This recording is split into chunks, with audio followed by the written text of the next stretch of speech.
Nous sommes la moyenne des personnes que nous fréquentons. Avec Génération Do It Yourself, je vous propose de rencontrer ensemble des entrepreneurs, sportifs ou artistes qui vont littéralement faire exploser notre moyenne.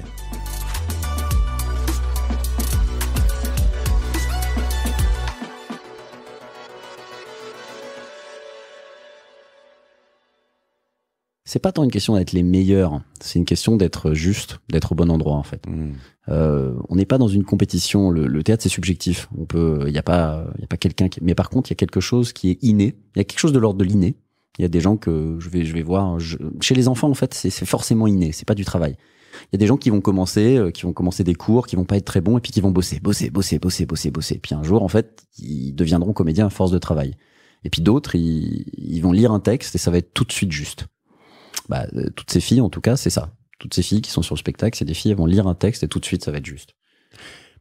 Et si je dois explorer ces deux, ça m'intéresse beaucoup, typologie et ces deux profils, tu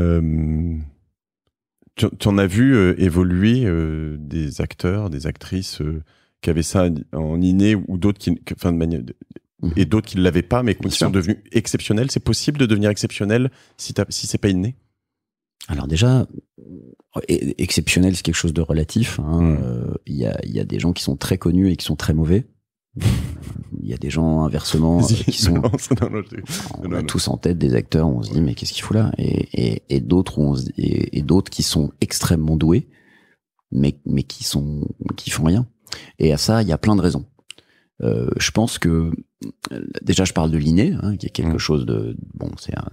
On l'a ou on l'a pas. Il y a la capacité déjà d'avoir une famille, des parents qui disent ok tu peux faire ce que tu veux, ou de devoir se battre contre. Il y a le mental, parce que effectivement c'est un métier où on doit s'adapter. C'est un métier où on n'a pas forcément c'est pas un métier de bureau quoi. On n'est pas là de lundi à vendredi, on est là.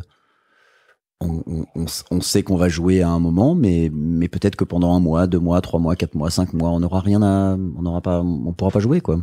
Peut-être qu'à un moment, on aura des longues périodes de disette, et à ce moment-là, il faut se poser la question, qu'est-ce que je fais? Et est-ce que j'ai le mental pour continuer à faire ce métier, ou est-ce que je me reconvertis, ou est-ce que je vais faire autre chose, finalement? À partir de combien de temps il faut se dire, bon, allez, ça suffit, j'arrête, quoi. Bon, c'est difficile, parce que quand on fait ça, en général, on l'a dans le ventre, quoi. Mais du coup, ça fait que ces comédiens, ils ont aussi une capacité d'adaptation, puisqu'il faut avoir cette capacité d'adaptation, puisqu'il faut être au service d'un projet. Ça va être un metteur en scène différent, ça va être un texte différent, un personnage différent à chaque fois. Donc il faut être capable de s'adapter. Et par exemple, quand il y a eu le premier confinement, nous, les comédiens, on a l'habitude d'avoir ce genre de période de pause. On était presque mieux préparés que des gens qui ont l'habitude de travailler du lundi au vendredi, quoi. Nous, en fait, on sait ce que c'est que de devoir attendre et reprendre et attendre et reprendre. L'attente, elle est pour un comédien. Enfin, je dis nous. Moi, maintenant, je suis évidemment, je fais pas que comédien, mais je parle au nom de tous les gens qui font ça. Donc, il y a cette capacité, cette souplesse. Et puis, en général, quand je vais donner, je vais faire une rencontre en école de théâtre, puisque ça m'arrive de temps en temps d'aller rencontrer des jeunes comédiens et de leur dire, et de leur poser des questions, qui me posent des questions, machin. Je leur dis, voilà, parmi vous, il y en a dans 10 ans, 20 ans qui seront encore en train de travailler, et d'autres qui ont changé de métier. Et je dois vous dire que le talent que vous avez là, maintenant, le fait que parmi vous, dans la classe, il y a un peu les stars du cours, on a tous eu ça, être star de lycée, machin, ça n'a rien à voir. En fait, ceux qui seront encore en train de bosser, c'est ceux qui, travaillent, vraiment travaillent, ceux qui arrivent à l'heure, ceux qui font du zèle, ceux qui arrivent en premier, ceux qui aident à débarrasser le décor quand on va à Avignon, ceux qui se plaignent pas, ceux qui en fait n'ont pas des comportements de stars alors qu'ils n'en sont pas, et ceux qui sont sympas, juste d'être sympa, juste d'être là et d'être bienveillant et d'aimer être là et d'avoir envie de participer à un projet. C'est ce qui fait qu'un metteur en scène, un réalisateur va dire, j'aimerais bien prendre ce mec ou cette nana parce qu'en fait ils sont sympas. Et donc dans une troupe ça va être chouette. Donc le travail et la capacité d'être sympa, c'est aussi simple que ça. Mais surtout le travail. Mais et donc voilà, donc quelqu'un qui va être inné, qui va avoir un talent inné, qui en plus va être sympa et en plus va être un bosseur, bah, il a quand même beaucoup plus de chances de travailler encore dans 20 ans que quelqu'un qui est nul, qui est pas sympa et qui en fout pas une. Et de fait, j'ai vu aussi des gens très talentueux ne pas bosser. Parce que l'ego, parce que relou, parce que et il n'y a pas de mystère en fait. La durée fait qu'à un moment ça se paye quoi. C'est un truc. Alors moi j'ai vu dans du sport. J'ai fait du sport de haut niveau et j'ai vu de mes jeunes coéquipiers qui étaient très très forts.